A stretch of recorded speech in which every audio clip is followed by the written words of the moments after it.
Local school leaders are on the hunt for a new site to build a school, the latest on their progress.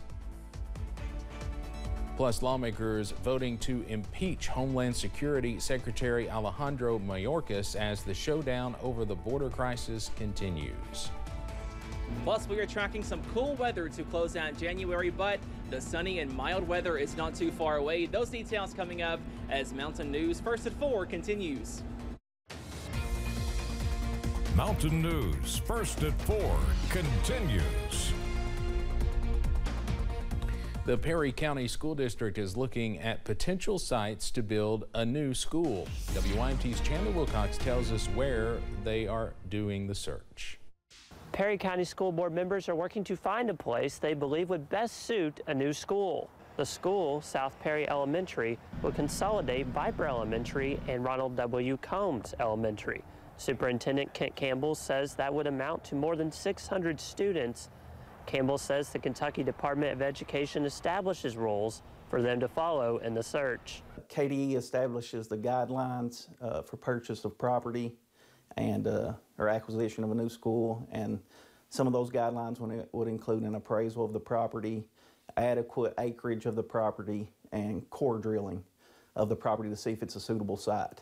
Board members recently voted to look into a location on Scuddy Branch in Perry County. I will have more on that and how community members are reacting at 6. In Perry County, Chandler Wilcox, WYMT Mountain News. Perry County Schools recently consolidated Leatherwood Elementary with Viper Elementary. Kentucky healthcare workers would not face criminal charges for mistakes on the job if a bill passes the state legislature.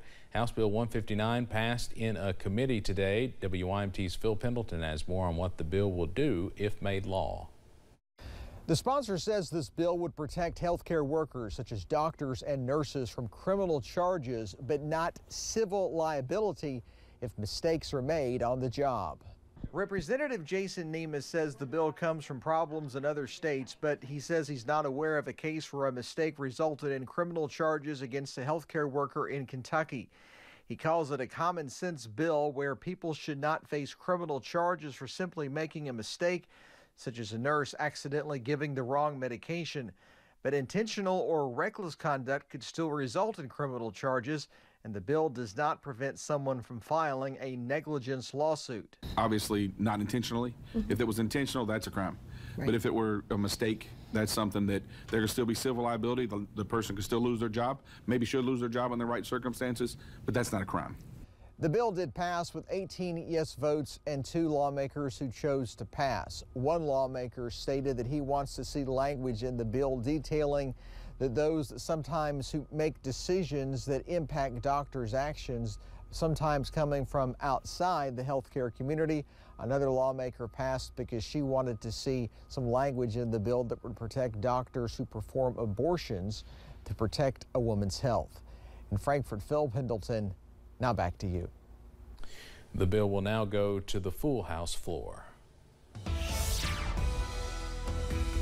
Well, if you want to spend your Wednesday afternoon by donating some blood, you can do so outside the WYMT studio as the annual Winter Blood Drive continues here at 199 Black Gold Boulevard until 7 o'clock this evening. If you're coming out, be sure to grab the jacket as we are cool on this Wednesday. Let's take a live look across the mountains from the Buffalo Mountain camera to the London Corbin Airport, also over at I-64 in Moorhead. A similar picture as clouds and cool temperatures continue on this Wednesday, up to 39 for Pikeville, 40 in Jackson, 43 in Somerset, and 44 over in Clay County for Manchester, and some of us up to 10 degrees cooler on this Wednesday compared to yesterday. But some better news is on the way as we are tracking an area of high pressure, and that will pump in some more milder air, also some more sunny conditions as early as tomorrow. Right now, though, nothing sunny about this forecast as we go into Wednesday evening. Up on the radar, we are dry, but those clouds do continue. But notice as we zoom out, we are tracking that area of high pressure close to Cincinnati, also one close to Memphis, and that will be our big story as we go into tomorrow. So as a result, some more mild, also some more dry and sunny weather is on the way by Thursday, Friday, and a mainly dry stretch of weather also on the way into this weekend. A small chance of a passing shower by Sunday, Monday, but no widespread impacts over the next 7 days. Also tracking some more above average weather for early February. That full forecast coming up in just a few minutes. Steve? All right, Cameron, thank you. The showdown over the border crisis is taking center stage on Capitol Hill. A committee voting along party lines to ask the House to impeach Homeland Security Secretary Alejandro Mayorkas. Republicans accuse him of failing to limit immigration at the southern border. CBS's Scott McFarland is on Capitol Hill with the latest. Thousands of miles from the southern border where the Biden administration is grappling with thousands of illegal migrant crossings a day, House Republicans set their sights on the nation's Homeland Security Secretary. Secretary Mayorkas has put his political preferences above following the law. After an all-day hearing that went into the night, the Republican-led House Homeland Security Committee approved 2 articles of impeachment against Alejandro Mayorkas. I bet our founding fathers are just rolling over in their graves, claiming he willfully failed to follow immigration law without producing evidence. It's clear he's not done his job. He's been derelict in his duties. He's violated his oath of office. Democrats blasted the hearing as partisan gamesmanship in an election year.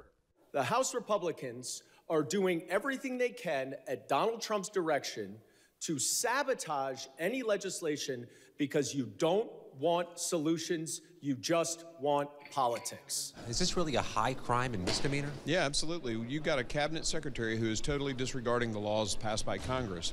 Mayorkas is also a key negotiator in Senate talks to overhaul U.S. border security laws.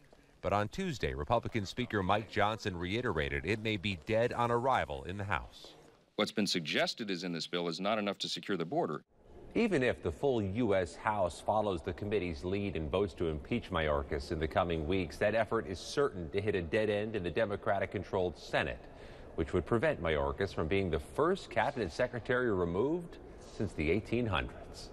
Scott McFarland, CBS News, the Capitol.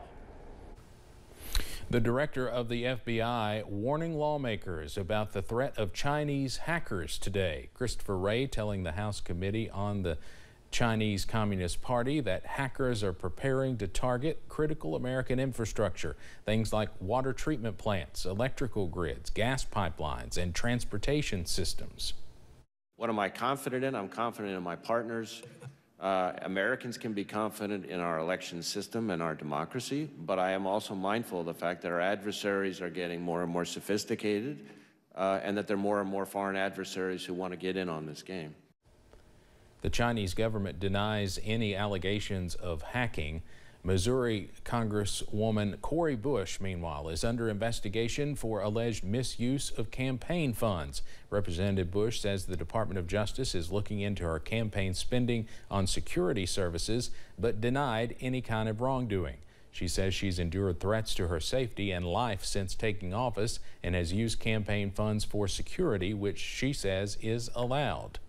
I have not used any federal tax dollars for personal security services. Any reporting that I have used funds for personal security is simply false.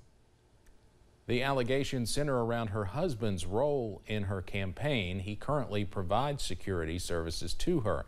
So far, the Department of Justice has not provided any comment on the investigation. There's a nautical mystery on the southwest coast of Newfoundland, Canada.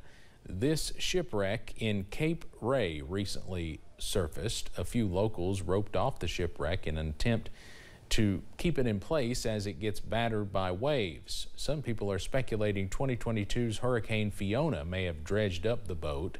Others have their own theories about it. Just interested to see how old it is. Never knows, it could be a ship that brought my ancestors here. An archaeology team is expected to arrive in the area this weekend to investigate it.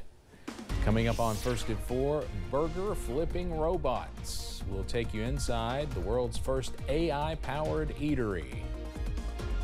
Plus, here comes the sun. We are tracking some better weather to end the work week. Those details coming up after this break.